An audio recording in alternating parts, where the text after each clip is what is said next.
Back when they were selecting consorts, I wore the peony flower I'd agreed upon with the general, precisely so I wouldn't be chosen. That dog emperor indeed didn't pick me, and turned around to bestow the title upon the Grand Tutor's daughter.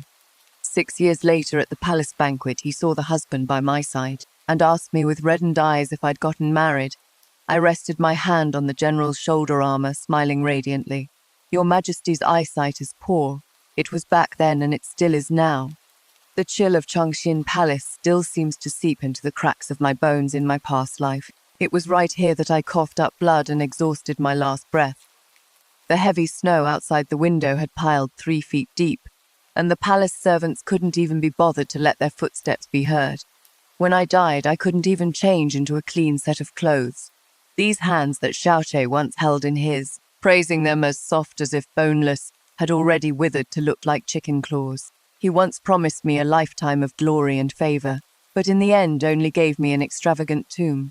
Now I've returned here, back to where all the tragedy began, before the hall of the consort selection ceremony. All around me were the tinkling of jade ornaments, and the barely suppressed excitement and nervousness of the young ladies.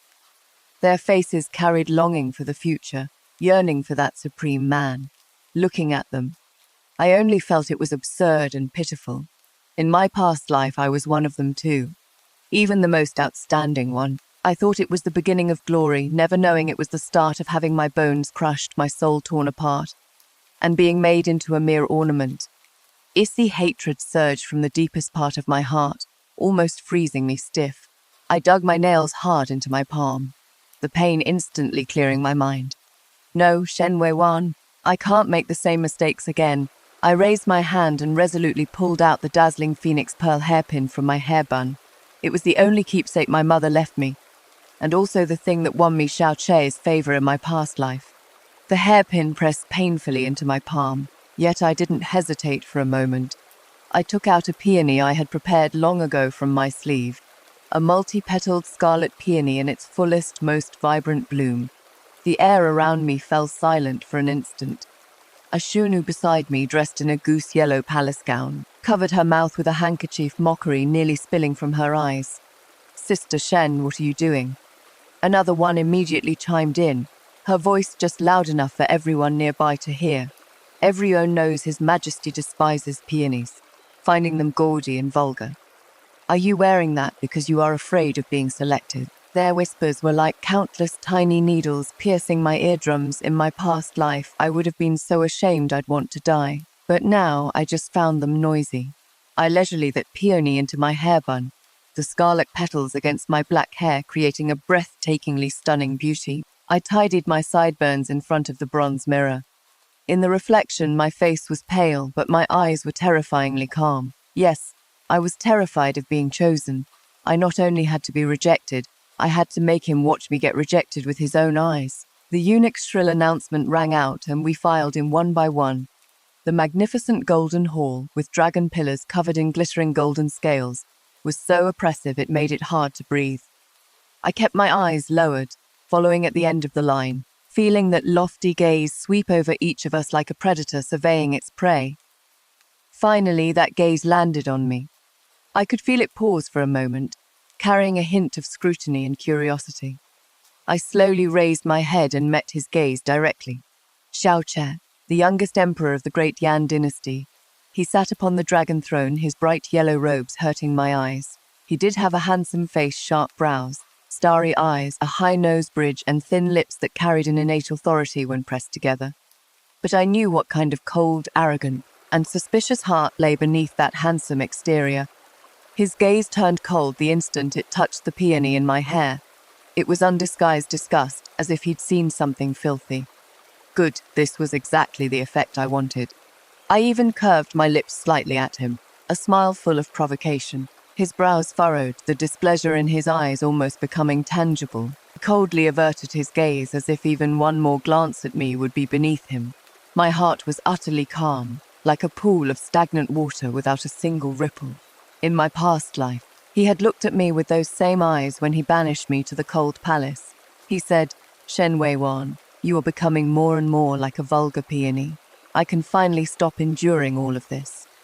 By imperial decree, Gu Yunxi, daughter of the Grand Tutor, is appointed as noble lady and granted residence in Chongchun Palace. As the eunuch's voice faded, a woman in a pink silk dress gracefully stepped forward and knelt down shyly to express her gratitude.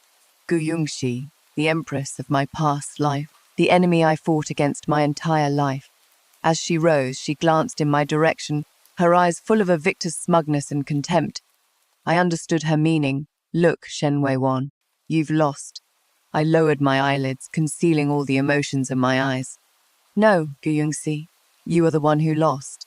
What you've stolen is a shackle I was willing to discard. What you've stepped onto is a magnificent dead end leading straight to hell.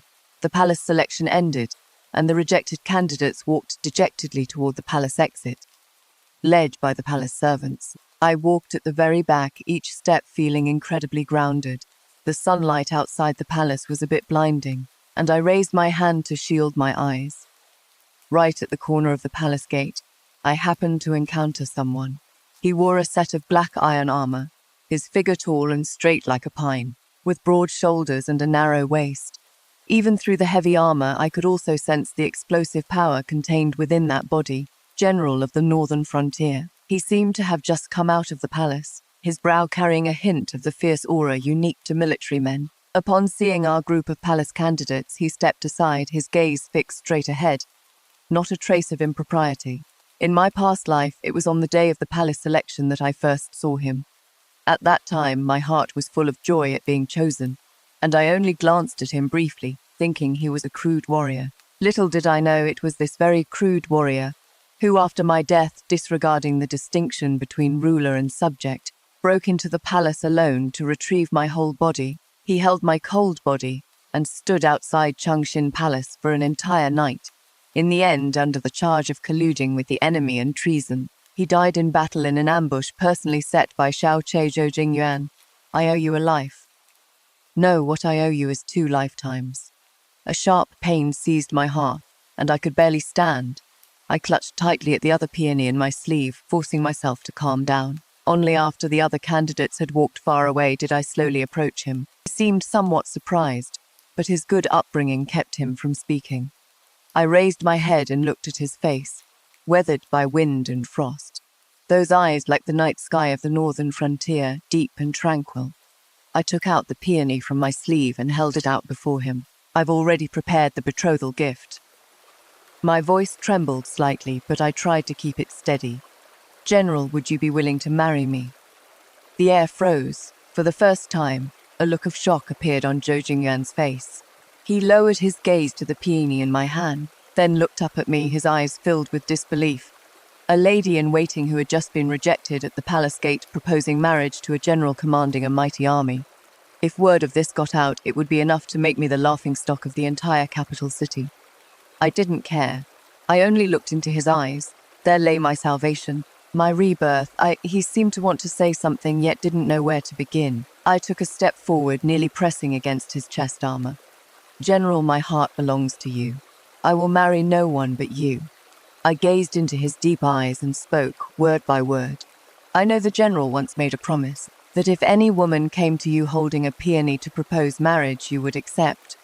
This was a secret I had pieced together from scattered clues in my past life. I didn't know who that promise was made for, but now I would make him honor it for me.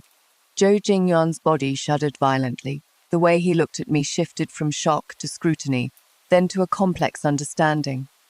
After a long moment, his tense jawline finally relaxed. He reached out and took the peony from my hand.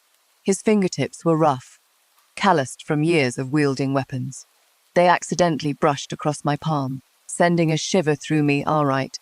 He said only one word. The voice was low, yet it exploded in my ears like thunder. All my persistence and pretense crumbled in that instant. Tears surged up without warning, blurring my vision. This was an extremely precise asset swap and risk hedging operation. The female lead leveraged her information advantage from her past life. While everyone was scrambling for the seemingly high-value target of Imperial Consort, she went short instead, deliberately triggering the Emperor's psychological sore spot with a peony flower, achieving a precise elimination.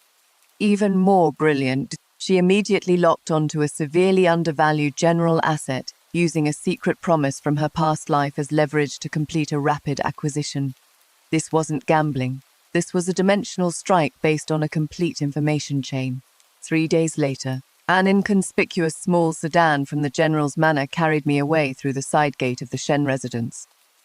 Almost at the same time, a grand procession of royal guards stopped at the main gate of the Shen residence with great fanfare. The leading eunuch unfurled the imperial edict and announced in a loud voice, "Xiao Che must have lost his mind after I was eliminated. He actually changed his mind and issued an edict to make me his consort. Too bad he was one step too late." My father, Vice Minister Shen, knelt on the ground in his official robes, his face ashen, sweat pouring down like rain. My daughter, she has already married the Northern General today." The entire world fell silent. On the wedding night, red candles burned high. Zhou Jingyuan sat by the table, the black wedding attire making his features appear even more stern. He didn't touch the nuptial wine on the table, only silently watching me. I knew he was waiting for an explanation. I walked up to him, poured him a full cup of wine, and poured one for myself as well. "General, I know you have many questions." I handed the wine cup to him. "But before I explain, please answer one question for me first." "General." He took the wine cup but didn't drink, gesturing for me to continue, "General. On your journey to the northern frontier, will you encounter an ambush 3 months from now when passing through Swallow Return Slope?" Zhou Jingyuan's hand holding the wine cup suddenly tightened. The wine in the cup swayed, almost spilling out. He raised his eyes, his gaze sharp as a blade, staring fixedly at me. The marching route through Swallow Return Slope was top secret. Aside from a few trusted confidants by his side, no outsider could possibly know. I calmly met his gaze. "General, there is no need to be alarmed. I am not a spy." I raised my own wine cup and drained it in one gulp. The strong liquor burned down my throat like a ball of fire igniting in my chest. "I just had a very, very long dream." I looked into his eyes and slowly spoke the words I had long prepared. In the dream, I saw the general's future, and I saw my own future as well. In the dream, the general encountered an ambush at Swallow Return Slope. Though you narrowly escaped, you lost 3,000 personal guards, suffering a devastating blow. In my dream, 1 year later, the northern frontier's provisions were cut off. The army's morale wavered, and a mutiny nearly broke out in my dream. 3 years later, the barbarian tribes bypassed the main city and launched a surprise attack on your rear granaries, throwing the northern frontier into chaos. With each sentence I spoke, Zhou Jingyuan's expression grew darker. These were all possibilities he had simulated in his mind, the scenarios he feared most. They were the dead ends Zhou Jingyuan would face pieced together from conversations between Xiao Che and the court officials in my previous life. And at the end of the dream, I paused, my voice strained. The general died on the battlefield, his body wrapped in horsehide. Zhou Jingyuan's breath caught. He looked at me, his eyes a tempest of shock. As for me, I laughed self-deprecatingly. I entered the palace and became a favored consort, and in the end, I died in a place called Chongshin Palace without even a thin coffin. I didn't mention the entanglement between us. It was too heavy, too unbelievable. I only laid out the most crucial stakes before him. The general doesn't have to believe me. I refilled his wine. In 3 months, Yanfan Slope will prove me right. But if the general believes me, I can help you avoid these dead ends. After I finished speaking, I said nothing more, simply waiting quietly for his judgment. The room fell into dead silence, broken only by the occasional crackle of the candle flame. After a long while, Zhou Jingyuan finally spoke, his voice somewhat hoarse. "What do you want?" he asked. "Yes, I've gone through so much trouble, but for what?" I lifted my eyes and looked at him earnestly. "All I ask is that the general lives a peaceful and smooth life, free from calamity. These were my true feelings. He died for me once, so I must protect him for the rest of his life." Zhou Jingyuan seemed stunned by my answer. He stared at me for a long time, then picked up the wine on the table and drained it in one gulp. "Good," he said another. "Good. I believe you." 2 days later, we set off and left the capital city. There was no grand procession, just a simple carriage and a few dozen personal guards. The carriage jolted along. I lifted the curtain and looked back at that towering capital. The city walls grew smaller and smaller in my view, until they became a black dot. Goodbye, my cage. Goodbye, Xiaoche. In this life, with the sky high and the sea vast, I am no longer your caged bird. The wind in the northern frontier was much harsher and colder than in the capital city. When I first arrived at the general's manor, I had some trouble adjusting to the climate. Zhou Jingyuan said nothing, but quietly had the underfloor heating installed in my courtyard, and somehow found a southern cook to prepare dishes from my hometown in various ways. He was very busy leaving for the military camp at the hour of the rabbit every day, often not returning until late at night. We didn't talk much, but all the servants in the mansion could see that the general treated this new wife very differently. I wasn't idle either. Relying on memories from my past life, I pointed out a deputy general named Li Si who was by Zhou Jingyuan's side. This man appears loyal and honest, but he is actually a spy planted by the barbarian tribes. I told Zhou Jingyuan, in a battle half a year from now, he will betray our military intelligence, leading to a crushing defeat for our army. Zhou Jingyuan didn't arrest him immediately. Instead, he calmly set up a trap. He deliberately leaked a fake marching route, and sure enough, they found secret letters of his correspondence with the barbarian tribes in Li Si's room. Caught red-handed with the evidence, when Li Si was dragged away, the way Zhou Jingyuan looked at me completely changed. In his eyes, besides trust, there was also a hint of reverence I couldn't quite understand. From then on, he never doubted a single word I said. I began to help him overhaul the rear with sweeping reforms. The northern frontier was bitterly cold, and transporting and storing military rations were major problems. Based on knowledge from later generations, I proposed building granaries with better sealing, as well as using heated kangs to dry the grain before storage, which greatly reduced losses. I also improved the soldiers' diet. Besides the fixed meat rations, I increased the proportion of bean products and pickled vegetables, effectively preventing them from getting sick due to lack of fruits and vegetables. I even drew up blueprints for trebuchets and reinforced city walls. These things were nothing short of miracles for this era. Zhou Jingyuan went from initial shock to eventually taking it all in stride. He specially allocated a courtyard for me, filled with skilled craftsmen he had gathered. All at my command, he never asked me where these things came from, just supported me unconditionally, and I, with my foresight, helped him resolve crises time and again, letting him win victory after victory. 6 years passed in the blink of an eye. The northern frontier that Zhou Jingyuan guarded was impregnable, and no barbarian tribes dared to invade anymore. His prestige in the army reached an unprecedented peak. When the soldiers spoke of the general of the northern frontier, it was with reverence. When they spoke of the general's wife, it was with adoration. They all said the general's wife was a fairy descended from heaven to assist the general. I often took off my fine clothes, changed into simple cloth garments, and went to the military camp to watch them train. I would sit with them on the sandy ground, discussing which wound medicine worked better, and tell them interesting stories from the south. I was no longer that frail young lady of the Shen family confined to the inner chambers.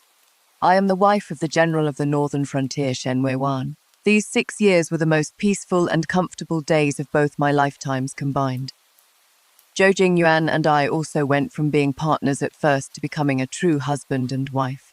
There wasn't much moonlit romance between us, but there was a kind of understanding and trust that others couldn't comprehend. He understood my every glance, and I knew his every unspoken word. That evening he returned from the camp, bringing the wind and snow with him. He took off his cloak and pressed something cold into my hand.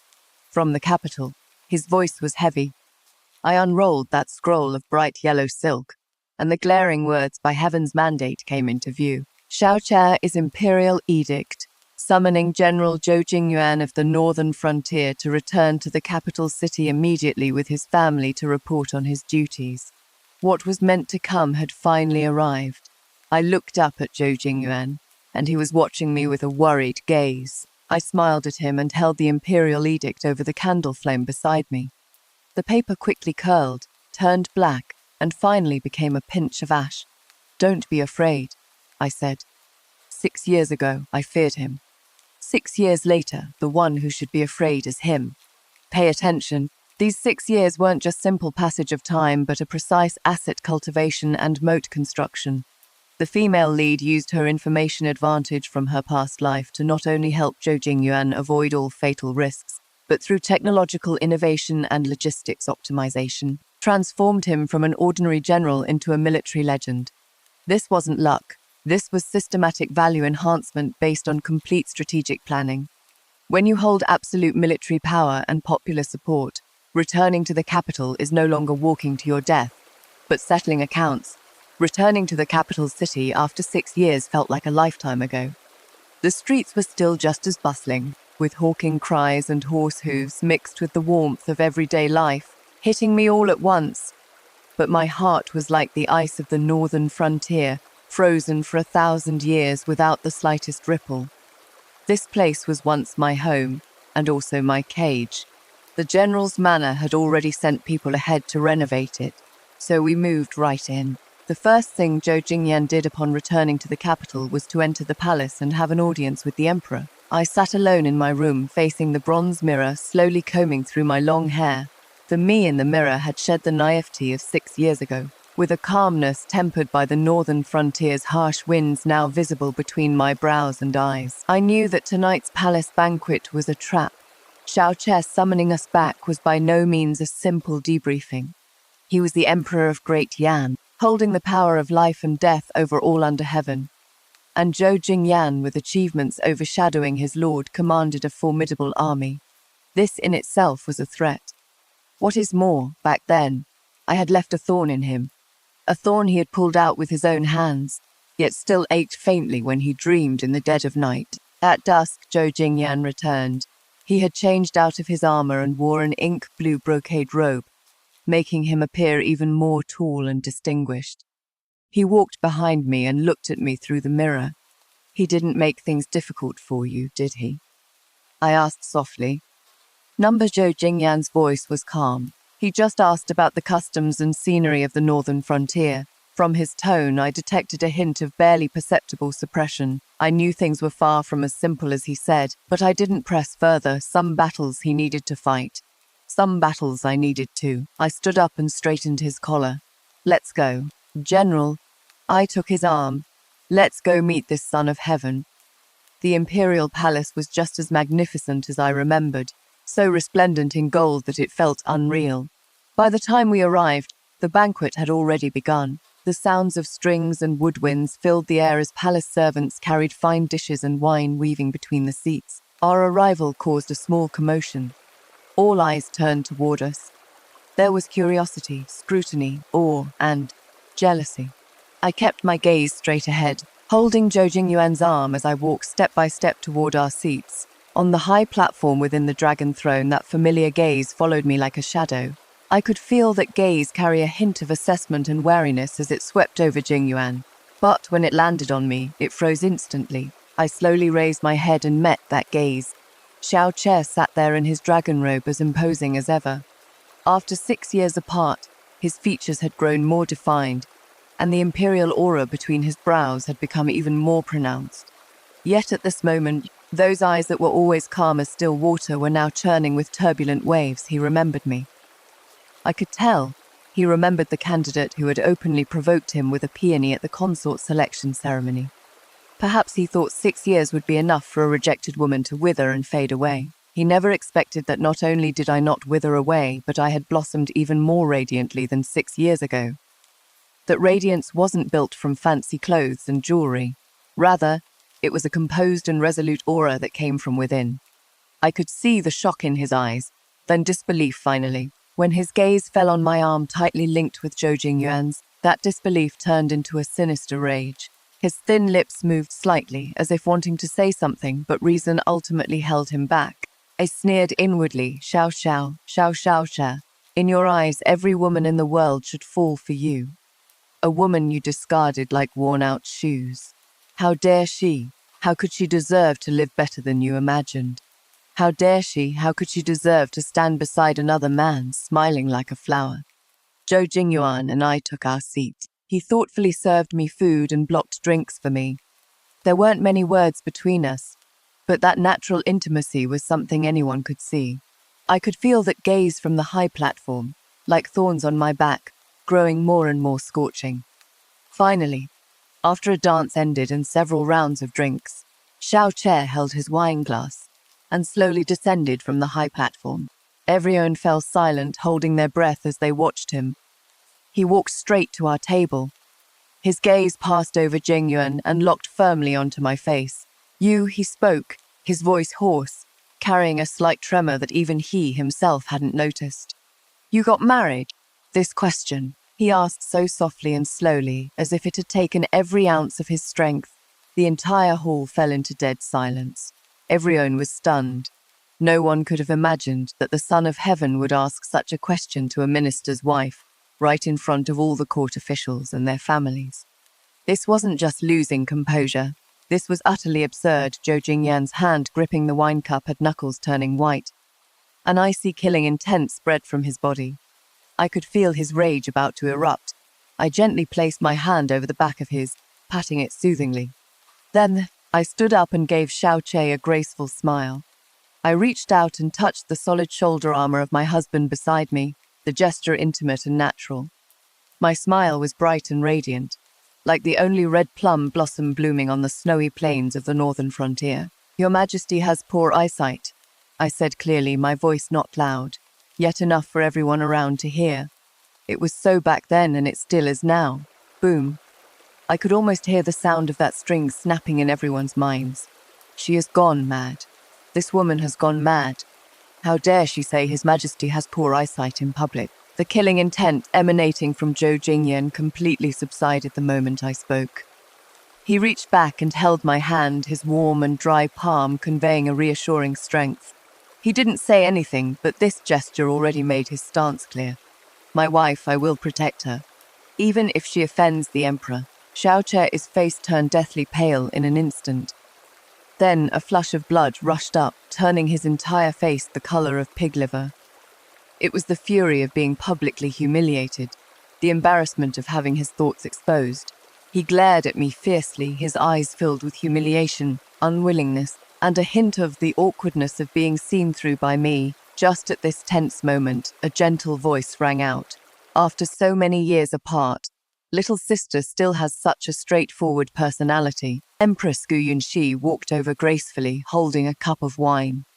She wore a magnificent phoenix robe, her makeup exquisite, as beautiful and dignified as she was 6 years ago. His Majesty was merely moved by seeing an old acquaintance, she said to me with a smile, as if we were close sisters who had known each other for years. Little sister has been far away in the northern frontier and doesn't know the rules of the capital, which is understandable. But there are distinctions between ruler and subject. Little sister should think twice before speaking in the future. Her words sounded like she was smoothing things over for me. But the words old acquaintance instantly made the atmosphere even more ambiguous. And that phrase doesn't know the rules directly slapped a label of disrespecting the sovereign on me. What a brilliant move, killing without drawing blood. I looked at her, my heart without the slightest ripple. These little tricks of harem women. I had seen too many in my past life, and used too many as well. "Thank you for your guidance, Your Majesty, the Empress." I curtsied slightly, my tone flat. "It is just that I've been by my lord's side for years. Oh no, I mean by the general's side, and I've long grown accustomed to speaking directly. Unlike you, Your Majesty, living in the inner palace, having to twist every sentence 9 ways. How exhausting."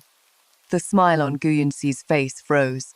I had bitten down hard on the word lord, a blatant mockery of her. "Your man treats you as an empress. My man treats me as his sovereign." The difference was clear. Xiao Che's became even more dangerous. It was the possessiveness of a hunter whose prey had slipped from his grasp but determined to recapture it. The way he looked at me was no longer as a minister's wife, but as a treasure that should have belonged to him, yet had been taken by another. This banquet ultimately ended on a sour note. I took Zhou Jingyuan's arm and departed gracefully amid countless complicated gazes. On the way back to the general's manor, the carriage was silent. It wasn't until we were almost home that Zhou Jingyuan suddenly spoke. "You shouldn't have provoked him." His voice was very low. I knew he was worried about me. I gently rested my head on his shoulder. "Husband, from the moment we set foot in the capital city, we were already a thorn in his eye. Backing down and showing weakness won't bring us peace. Only by making him hurt, making him fear, will he not dare to easily move against us.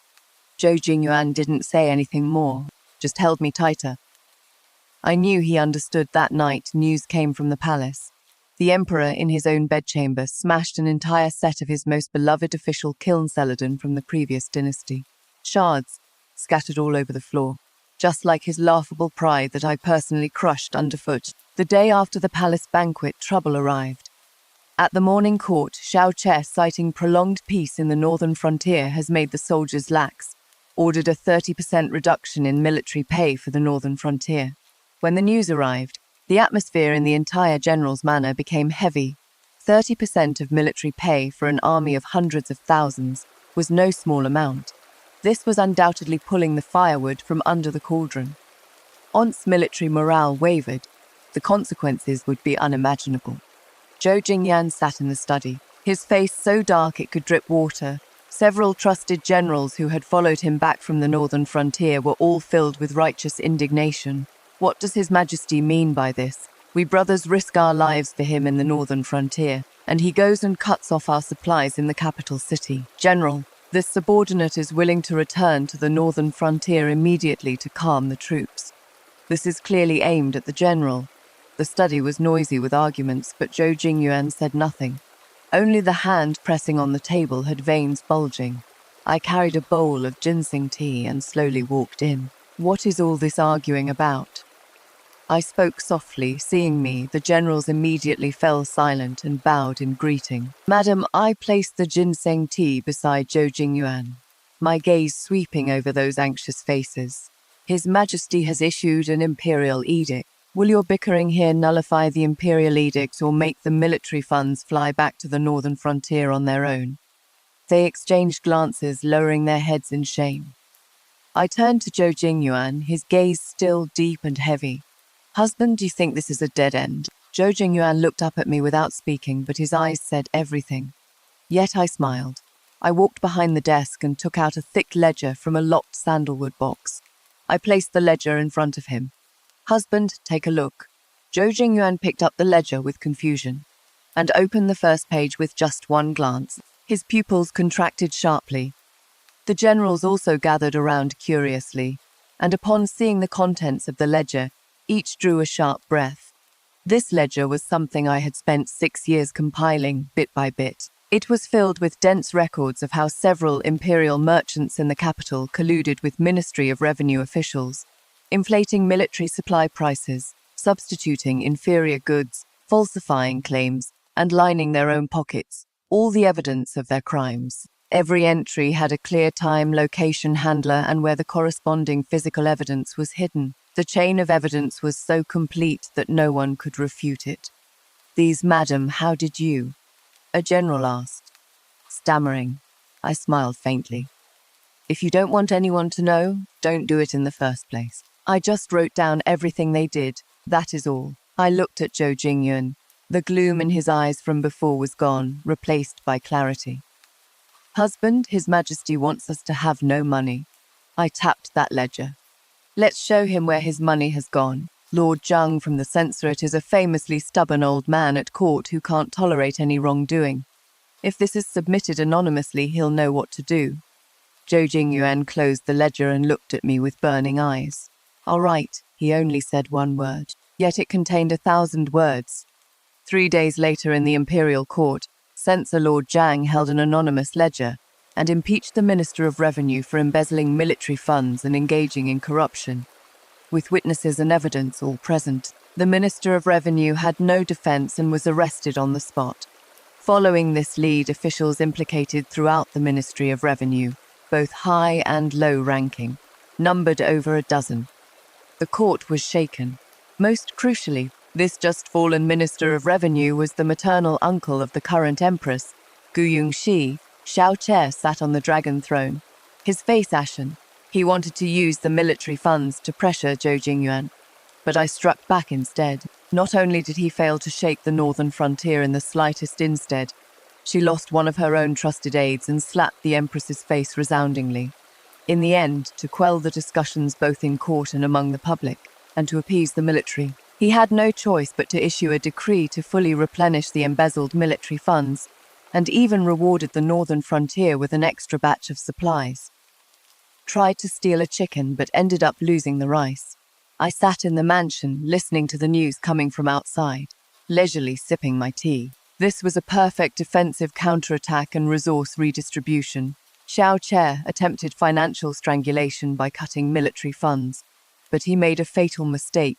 He thought the female lead was just an ordinary general's wife. In reality, she had already completed comprehensive infiltration and evidence collection of the entire capital city's interest chain over 6 years. When you hold complete corruption data from within the opponent's system, any attack against you becomes a self-destructive boomerang. This isn't luck. This is precise countermeasure based on long-term planning.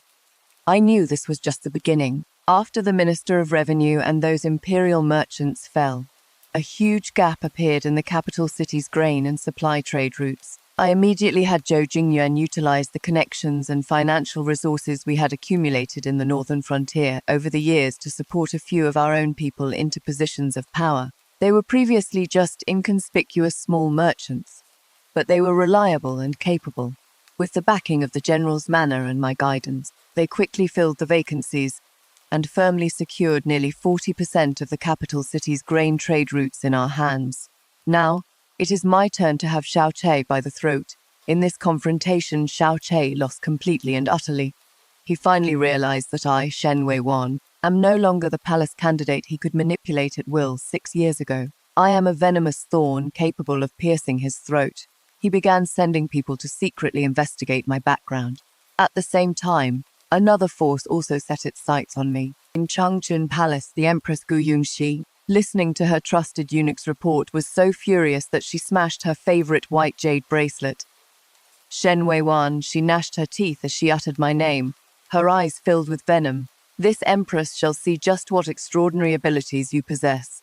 She quickly uncovered my origins. Daughter of Vice Minister Shen, the daughter of a 6th-rank capital official, in the eyes of Gu Yunxi, daughter of the Grand Tutor, was no different from dust in the mud. She looked down on me even more, and became even more certain that there must be someone powerful guiding me from behind. Perhaps it was Zhou Jingyuan. She began to redirect all her hatred onto me and Zhou Jingyuan. A venomous net targeting me was quietly being cast. I knew all of it, but I simply waited in silence, waiting for her to make her move. A few days later, the Empress's decree arrived at the general's manor. It said the peonies in the palace were blooming beautifully, and a flower-viewing banquet was being held in the imperial garden, inviting the titled ladies of various noble houses in the capital to enjoy them together. An invitation was also delivered into my hands. Zhou Jingyuan held the gold-embossed invitation, his brows tightly furrowed. This is clearly a trap, you don't have to go. I took the invitation, looked at the flowery words on it, and smiled. Husband, this isn't a trap. This is a declaration of war. Since she has issued a challenge if I don't accept, wouldn't that make it seem like I am afraid of her?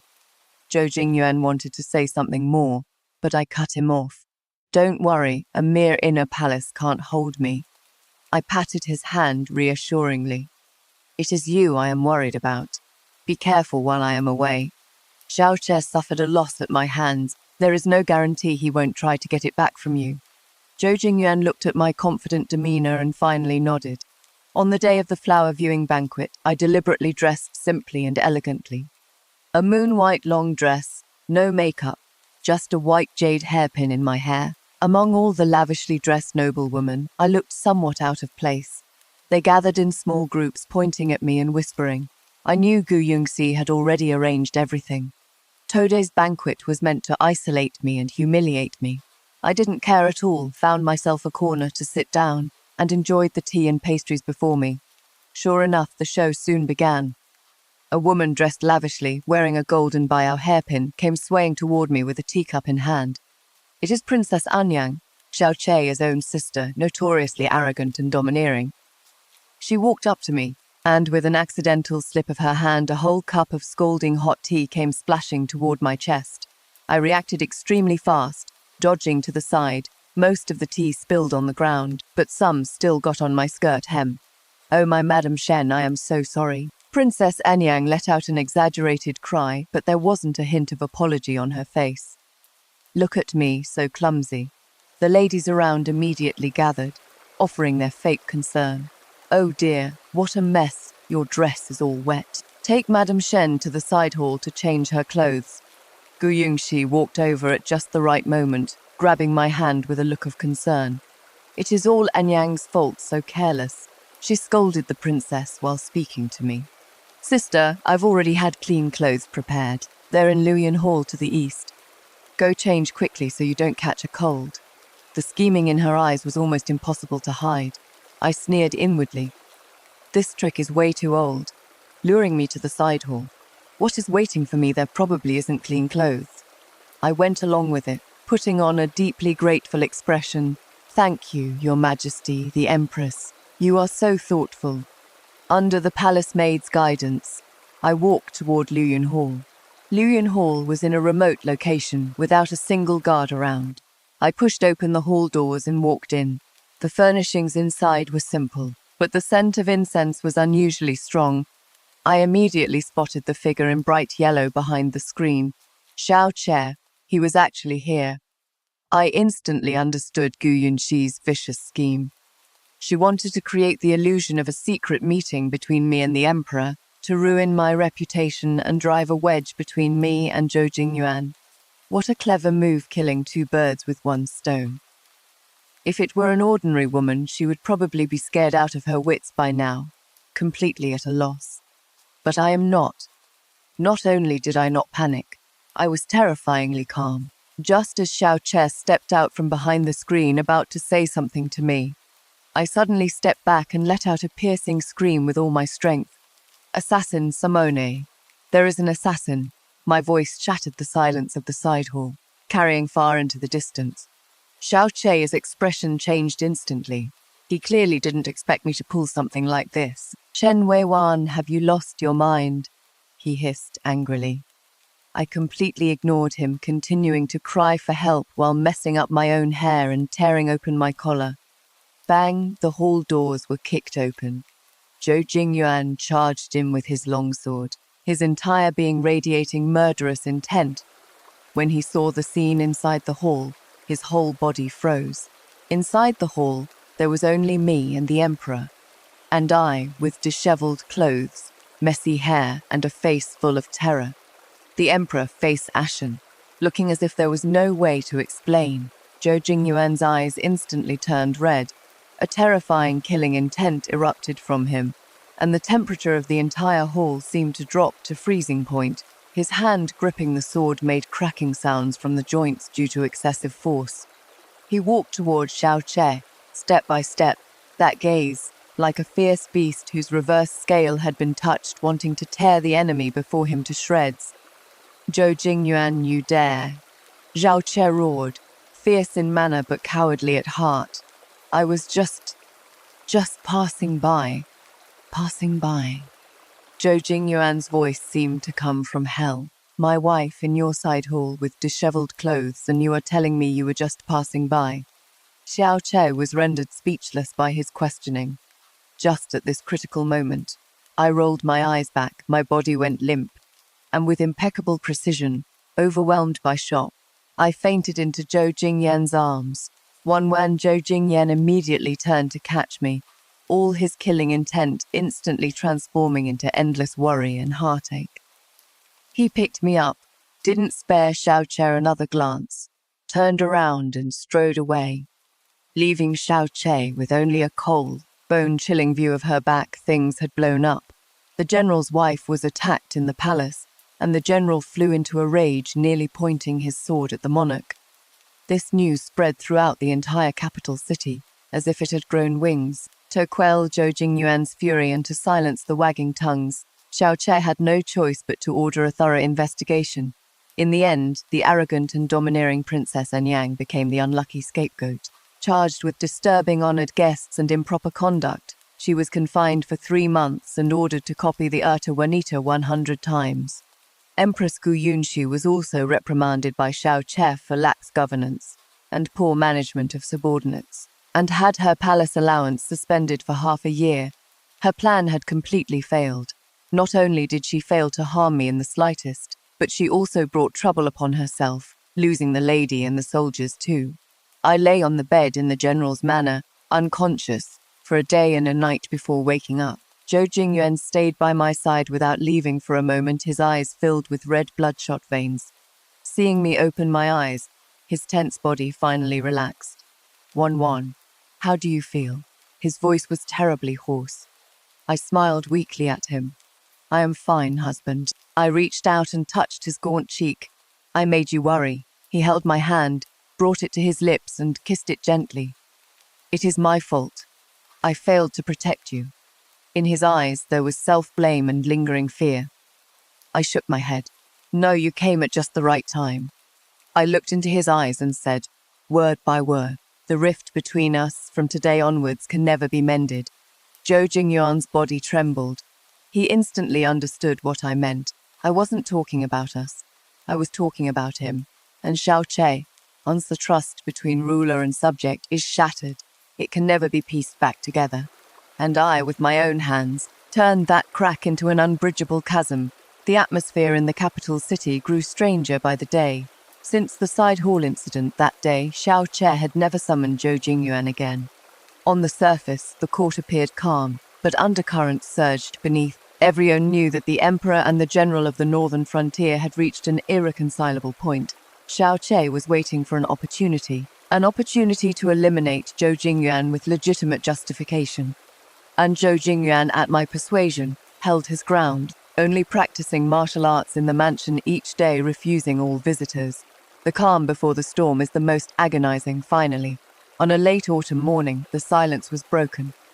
An urgent military dispatch, traveling 800 li, arrived from the northern frontier.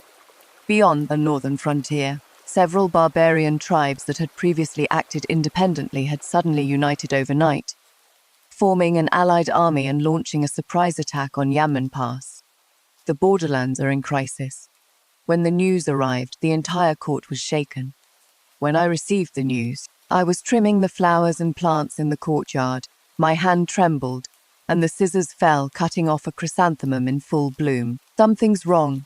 Something's very wrong. In my previous life, the barbarian invasion happened a year later. Moreover, they had never united on such a large scale before. There must be something sinister behind this. My mind raced, connecting all the clues together. Xiaoche is suppression, the Empress's poisonous scheme, and this sudden emergency at the borderlands. A terrifying thought took shape in my mind. I immediately rushed into the study. Zhou Jingyuan was facing a map of the northern frontier, his expression grave. Husband, this is a trap. My first words made him freeze. What trap? This is Xiaoche's conspiracy. I walked to his side and pointed at Yanmen Pass on the map. He deliberately leaked military intelligence to the barbarians and may have even promised them some benefits to lure them into gathering for an invasion. He has only one purpose. I raised my head and looked into Zhou Jingyuan's eyes. To kill with a borrowed knife, to use the barbarians to eliminate you. Zhou Jingyuan's face instantly turned extremely grim. He was a pure soldier who could accept dying on the battlefield, but couldn't accept being betrayed by his own sovereign through such despicable means. He wouldn't dare. Zhou Jingyuan slammed his fist on the table and the hard pearwood desk cracked open. Of course he dares, I said coldly. For his imperial power he'd do anything.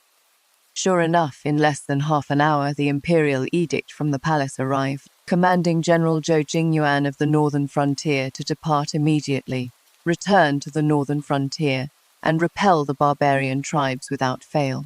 This was an open scheme. The northern frontier was the place he had guarded for many years, and the soldiers only recognized him. If he didn't go, it would be defying the imperial edict, giving Xiaoche the perfect excuse. If he went, he would be walking into the death trap. Xiaoche had carefully prepared for him. Zhou Jingyuan received the edict, his expression terrifyingly calm. That night, he began mustering his troops. Xiaoche feigned approval, yet obstructed him at every turn. He only gave Zhou Jingyuan 3,000 light cavalry to accompany him back to the northern frontier, and citing an empty treasury, he refused to provide any grain or supplies whatsoever. 3,000 light cavalry, against 100,000 barbarian allied forces. No reinforcements, no provisions. This was no longer a slim chance of survival. This was certain death. Throughout the entire capital city, everyone waiting to see the general's manor become a laughingstock grew excited. They seemed to already see how that ever-victorious general of the northern frontier would be defeated, killed, with not even his bones remaining. Even within the general's manor, an atmosphere of tragic despair permeated. Only I knew that this was not a dead end at all. On the contrary, this was the beginning of Zhou Jingyuan's true ascension, completely breaking free from his shackles and taking control of his own destiny. The night before his departure, the moon was cool as water. I helped Zhou Jingyuan put on that familiar black armor, the cold armor plates pressed against my palm and against his chest. Neither of us spoke until I fastened the last strap for him. Only then did I take out a rolled-up map and a letter from my arms and press them into his hands. Husband, when you reach the northern frontier, don't head straight for Yanmen Pass. I looked into his eyes and said softly, follow the route on this map. Zhou Jingyuan unrolled the map and glanced at it under the moonlight, a look of confusion appearing in his eyes. The route was winding and twisted, bypassing all the fortified cities, pointing to a place deep in barbarian territory that he had never heard of. This is the barbarians' sacred ground, Wolf God Valley. I cut off his question. There they enshrine their totem, and there live the high priests of all their tribes, as well as the families of all the tribal chiefs. What Xiaoche can think of, I can think of too. If he can promise the barbarians benefit, I can pull the rug out from under them and cut off their roots. Right now, the defenses at Wolf God Valley must be at their weakest. Your 3,000 light cavalry will be enough. Zhou Jingyuan's hands holding the map were trembling slightly. He looked at me, his eyes filled with shock. He couldn't imagine how I knew such top-secret intelligence that even the northern frontier scouts couldn't uncover. But I didn't explain. I just stood on my tiptoes and gently kissed his cold lips. My husband, I am here, waiting for you to return. When you return, we will never be apart again. Zhou Jingyuan gazed at me deeply as if trying to engrave my image into his soul. He asked nothing, said nothing. He simply held me tightly in his arms.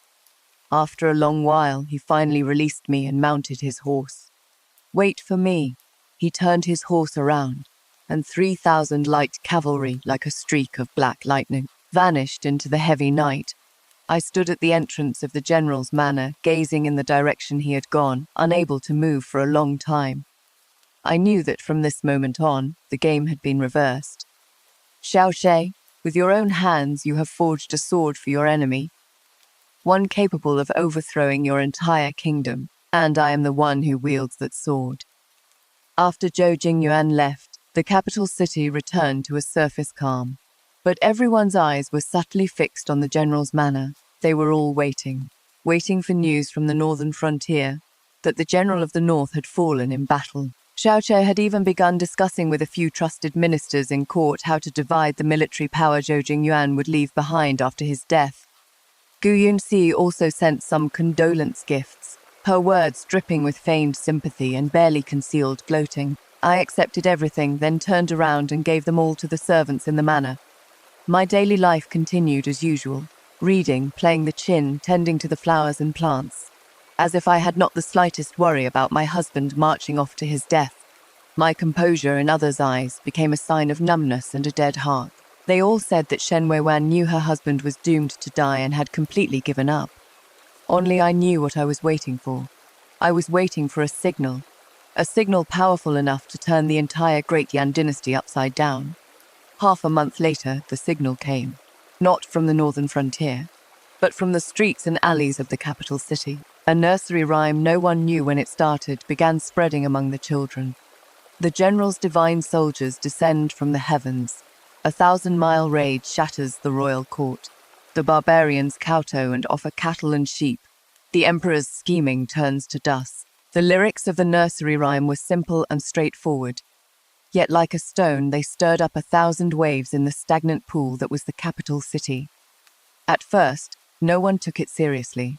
Until 3 days later, urgent victory reports, traveling 800 li a day, flew into the capital city like snowflakes. General Zhou Jingyuan of the northern garrison led 3,000 light cavalry, circled behind enemy lines, raided 1,000 miles, and struck straight at the barbarian Holy Land. Wolf God Valley.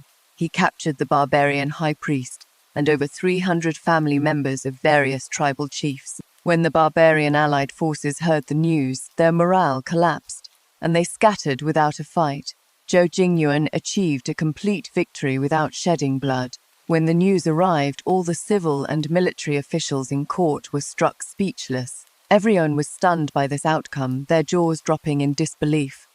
3,000 against 100,000. A hopeless situation destined for death, yet he had turned the tables in such an unbelievable way. This is already beyond the realm of human capability.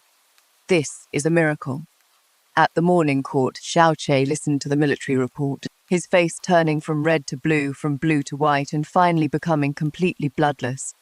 His hands gripping the armrests of the dragon throne, his nails nearly digging into the wood. He couldn't believe it, nor did he want to believe it. His carefully designed killing trap had actually become a stepping stone for Zhou Jingyuan's legendary victory. He had lost utterly and completely. And that nursery rhyme spread through every street and alley overnight. The general's divine soldiers descend from the heavens.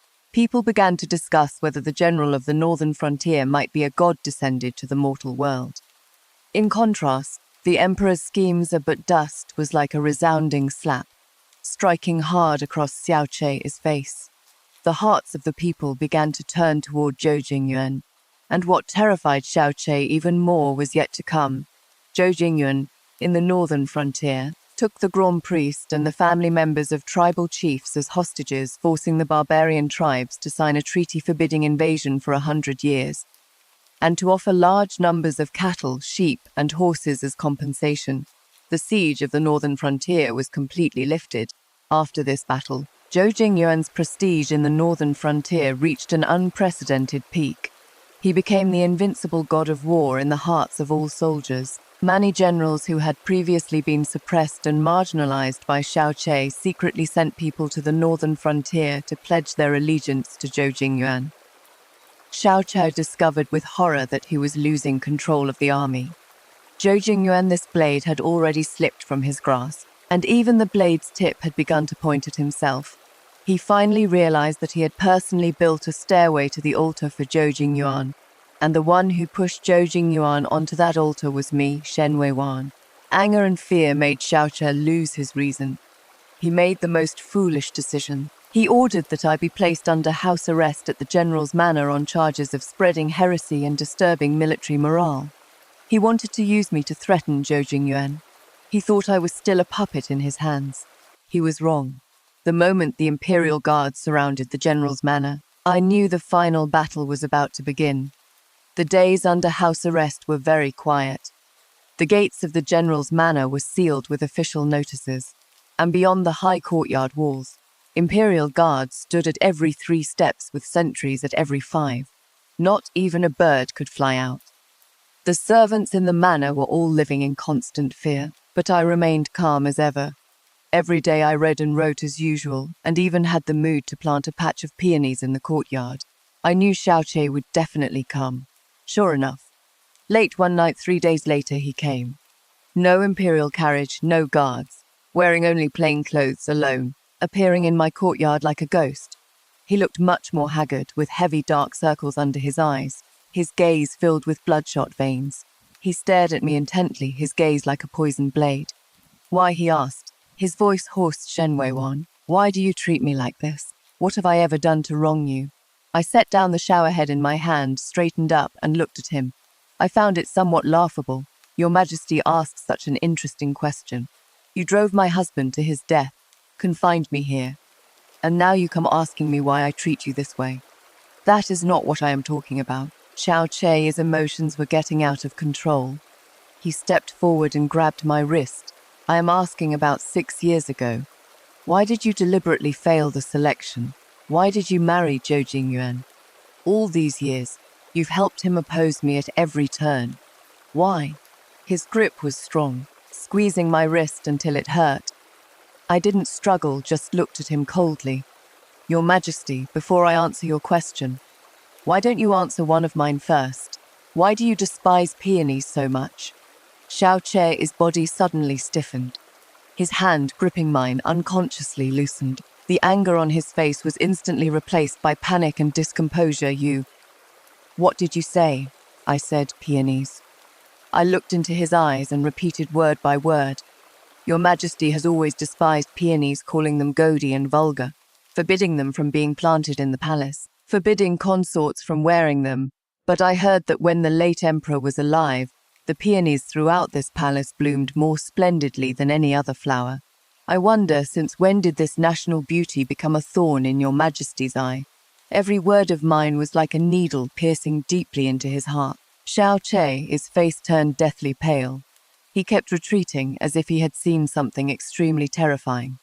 Shut up. I forbid you to say any more. Why can't I say it? I pressed on step by step. Is it because it reminds you of your birth mother, a palace made of humble status, yet solely favored by the late emperor? A woman who loved peonies the most and filled her entire palace with peonies of all colors. A woman who was ultimately sentenced to death by the empress at the time, your adoptive mother, on the charge of bewitching the ruler with seduction. A pitiful woman who died among the peony flowers. Xiao Che's body began to tremble violently.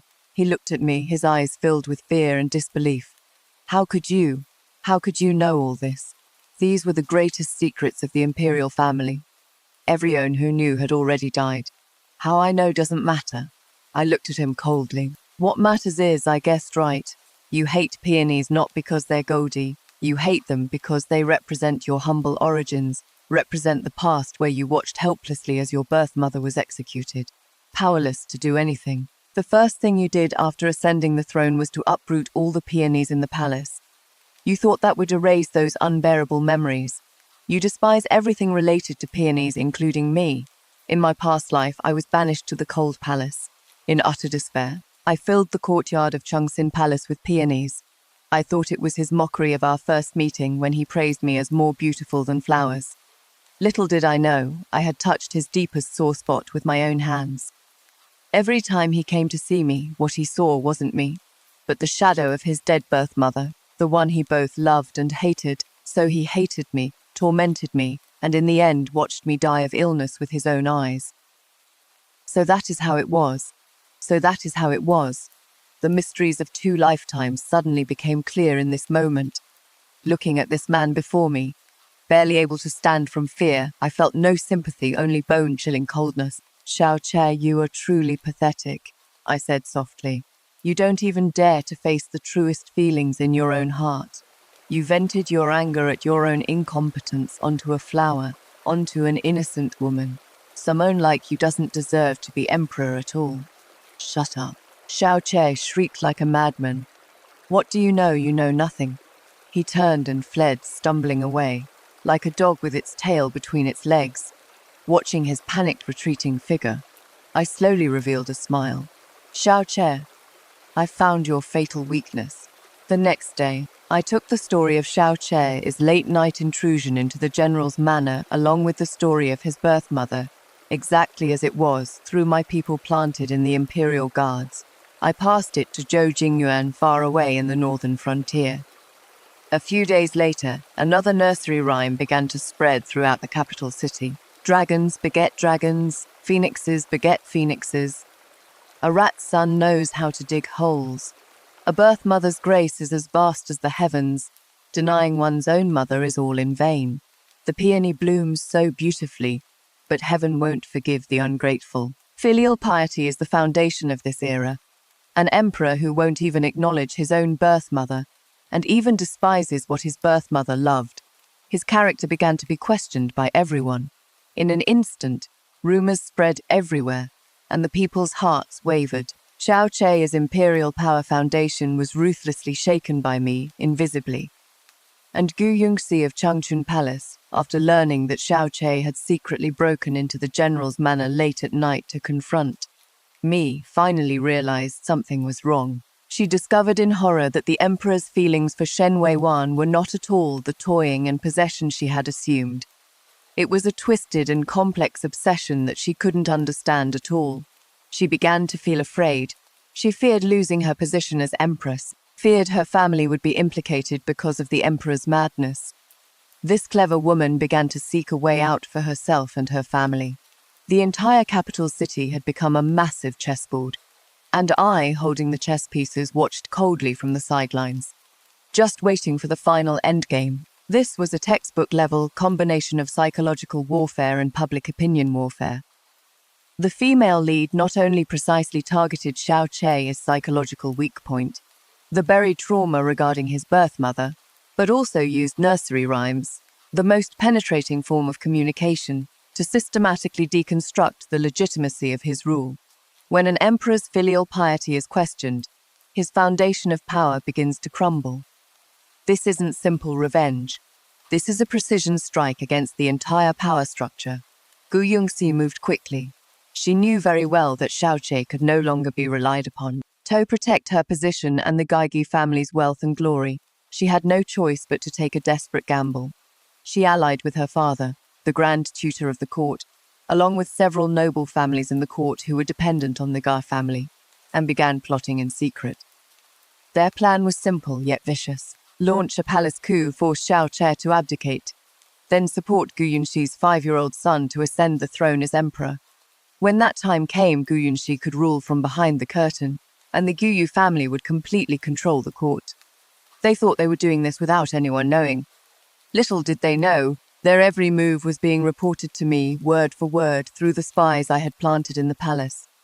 How convenient, just when I was drowsy, someone delivered a pillow. I was just worrying about not having a proper reason for Zhou Jingyuan's army to march into the capital city with legitimate cause, and Gu Yongxi personally delivered that reason right into my hands. I decided to turn their scheme against them. I had someone forge a fake military deployment map of Zhou Jingyuan's. The map showed that Zhou Jingyuan's main forces were still in the northern frontier guarding against the barbarians, leaving the area around the capital city completely undefended. Through a minor Imperial Guards officer who had been bribed by the Gu family and was assigned to watch over me, I accidentally leaked this fake deployment map. When Gu Yunxi and Grand Tutor Gu got their hands on the deployment map, they were overjoyed. They were certain this was a heaven-sent opportunity. So, on a dark and windy night, they made their move. Grand Tutor Gu, together with the generals in the Imperial Guards who had long been bought off by them, seized control of the palace gate. Gu Yunxi, meanwhile, drugged Xiao Che's wine. Everything was proceeding smoothly according to their plan. When they brought their men and stormed into Xiao Che, his bedchamber, ready to force him to write an abdication edict. What awaited them was not an unconscious Xiao Che, but rather someone they could never have imagined, Zhou Jingyuan.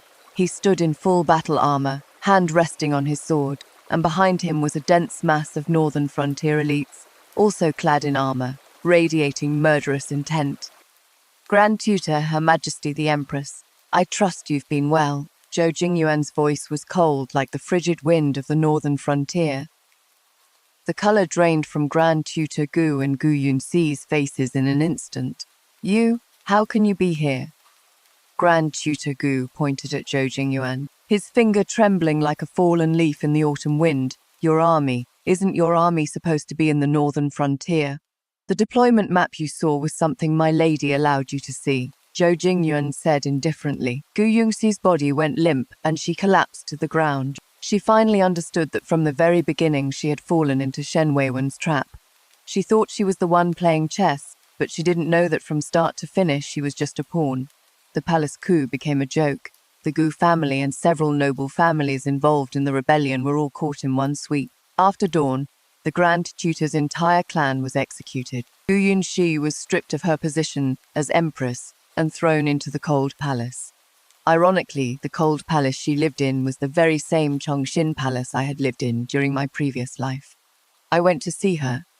Through the cold iron bars, I looked at this enemy I had fought against my whole life. She wore coarse prisoner's clothes, her hair disheveled, her face without a trace of color. Long gone was her former elegance. When she saw me, she lunged at me like a madwoman, grabbing the iron bars. Shen Weiwen, you vicious woman, you'll die a horrible death. She cursed at the top of her lungs. I looked at her with an indifferent expression. Her Majesty the Empress. Oh no, I should call you Lady Gu now. Every word you are saying now, I once said to you in my previous life. What goes around comes around. What you are suffering now is nothing but karma. Gu Yunshi froze. She seemed unable to understand my words, just shaking her head like a madwoman. It was you who ruined me. It was you and Zhou Jingyuan. You adulterous pair number. Xiao Che won't let you get away with this. He will definitely avenge me. Avenge, you are still counting on him? I leaned down and whispered in her ear in a voice only the two of us could hear. Do you know, Lady Gu, the reason your father was able to successfully turn the Imperial Guards was because Xiao Che was behind it all, tacitly allowing everything. He had long wanted to get rid of the Gebyu family, that behemoth threatening his imperial power. He just didn't expect that I was also part of the game. He wanted to use your hand to eliminate your family, while I wanted to use your hand to eliminate all of you. You, your family, even Xiao Che, you were all just my chess pieces. Gu Yunshi's eyes suddenly widened, the light in them fading bit by bit. She went mad, completely mad. She began rambling incoherently, revealing more of Xiao Che's secret, including how he had secretly schemed to murder his own 2 elder brothers in order to ascend to the throne back then. All these words were recorded word for word by the people I had arranged in the shadows. The noble houses fell. The empress was deposed. Xiao Che had severed his own last support with his own hands. He became a truly isolated ruler, and Zhou Jingyuan's army, under the banner of purging the emperor's side and punishing traitors, completely took control of the entire capital city. Xiao Che was abandoned by all. He locked himself inside the empty hall of supreme harmony for 3 days and 3 nights. When he came out, he was like a cornered beast driven to the edge, completely mad.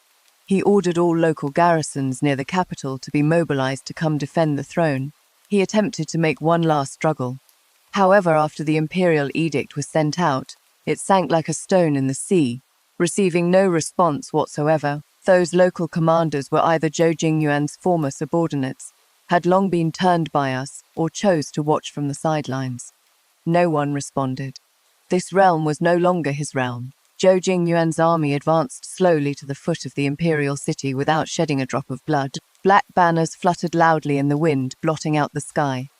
I wore the ceremonial robes of a first-rank noble lady, with a phoenix crown on my head, standing alongside Zhou Jingyuan at the front of the army.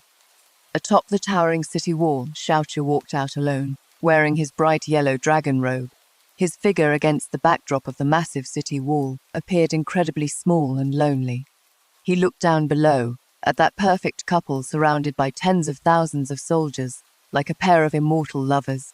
His eyes were filled with regret, jealousy, unwillingness, and deep despair. Shen Weiwan. He roared, his voice shattered by the wind. I ask you, if back then, if at the consort selection ceremony, I had chosen you, would everything today have been different? His voice carried a hint of humble pleading. He was still clinging to his final dream. Meeting his desperate gaze, my voice carrying clearly across the entire battlefield. Your Majesty, there is no what if. From the moment you looked down on me, from the moment you treated me as a plaything to be discarded at will, your fate was already sealed. My words, like a sharp sword, completely pierced through his last illusion. Zhou Jingyuan spurred his horse forward, the long spear in his hand pointing straight at the city tower. He began to enumerate Xiao Che, his 10 great crimes: murdering his own brothers, framing loyal ministers, selling out territory, disrespecting his birth mother. Each one was a soul-piercing accusation. Each one was enough to nail him to the pillar of shame in history. Xiao Che, you are unworthy of your position, acting against all reason, incurring the wrath of heaven and the resentment of the people. I, Zhou Jingyuan, shall carry out heaven's justice today. I demand you abdicate to bring peace to the realm. Zhou Jingyuan's voice, resonant as a bell, echoed through the skies. The hundreds of thousands of soldiers behind him shouted in unison. We beseech your Majesty to abdicate. To bring peace to the realm, we beseech your Majesty to abdicate. To bring peace to the realm. The waves of sound surged to the heavens. shaking the earth. Hearing those thunderous waves of voices, Xiaoche suddenly burst into laughter. His laughter was shrill, as if he had gone mad. Ha ha ha ha! What a fine carrying out heaven's justice! Zhou Jingyuan Shen Weiwan, you've won. He suddenly drew the emperor's sword from his waist, the tip pointing at me. But even if I die, I will drag you, this venomous woman, down with me, he roared, actually wanting to leap down from the city tower. At this critical moment, a feathered arrow with the sound of piercing air shot from Zhou Jingyuan's bow. Neither too far nor too close. It struck precisely on Xiaoche's sword-wielding wrist. Clang! The emperor's sword fell from the city tower, plunging deep into the ground before him. The sword hilt still trembled incessantly. Just like his great Yan Empire, already teetering on the verge of collapse, Xiaoche was utterly in despair. He looked at the massive army below the city, looked at the long sword embedded at his feet. All his madness and strength seemed to have been drained away. He slumped down, collapsing onto the city tower. A eunuch holding a tray slowly walked up the city tower. On the tray was a scroll of bright yellow silk and an imperial jade seal. It was the abdication edict. I had drafted it for him long ago. In the edict, Xiaoche deeply reflected, confessed his sins, believing himself to be lacking in virtue, unable to face the ancestors, therefore sincerely imploring General Zhou Jingyuan of the northern garrison to inherit the throne, to pacify the realm and bring prosperity to the people. This was the last dignity I gave him. It was also to make Zhou Jingyuan's succession legitimate, to silence the wagging tongues of the world. Xiaoche picked up that imperial edict, looking at the familiar handwriting on it and his own list of crimes, and laughed self-mockingly. He had lost. From beginning to end, he had lost to that woman he once looked down upon the most. In the empty grand hall, with that injured, trembling hand, he pressed down the imperial jade seal. 3 days later, the enthronement ceremony, Zhou Jingyuan, dressed in a black dragon robe, embroidered with the 12 imperial symbols, held my hand and walked step by step up the 99 white jade stairs leading to the Hall of Supreme Harmony. On my body, I had also changed into the vermilion ceremonial dress symbolizing the Empress's status, wearing the phoenix coronet and red robe, magnificent and dignified. Below the stairs, civil and military officials knelt in a dense mass across the ground. The moment our feet stepped onto the highest point, the sound of cheers for long life echoed through the heavens. Long live your majesty. Long live, long live. Long live Her Majesty the Empress. 1,000 years. I looked at the man beside me. He still had that cold and stern face, but the ice in his eyes had long since melted. Within them, there was the majesty of ruling over all under heaven, and also an inseparable tenderness, as he looked at me. In my past life, he died in battle for me. In this life, he rules over all under heaven for me. My eyes grew a little moist. I turned my head and whispered in his ear, "My general, this empire is yours now." Zhou Jingyuan gripped my hand tightly, looked down at me, his gaze incomparably earnest. "Number," he said in a low, clear voice. "It is ours. Our empire." I smiled and tears finally rolled down. "Yes, this is our empire together. We reclaimed it with our own hands from hell." Zhou Jingyuan ascended the throne, changing the era name to Yong'an. I became empress, taking residence in the central palace together. We began sweeping reforms of this nation, reducing taxes, encouraging agriculture and sericulture, opening maritime trade, rectifying the bureaucracy. All the policies I knew from my past life that could make this nation better were implemented one by one through my and Zhou Jingyuan's hands. The court took on a completely new atmosphere. Those old officials who held positions without contributing were dismissed, replaced by a group of capable and ambitious talents from humble backgrounds. I used my foresight to promote innovations in agricultural technology and handicrafts.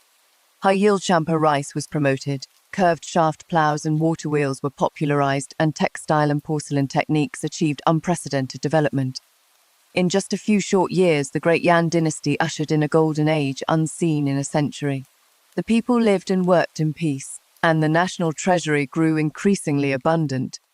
As for that once lofty Emperor Xiaoche, he was honored as retired emperor, and confined to the Qingxin Hall in a corner of the deep palace. All his power was stripped away, with only a few mute eunuchs left to serve him. The only thing he could do was gaze through the high palace walls every day at the sky belonging to a new era outside, listening to the palace servants' endless praise for the new emperor and empress.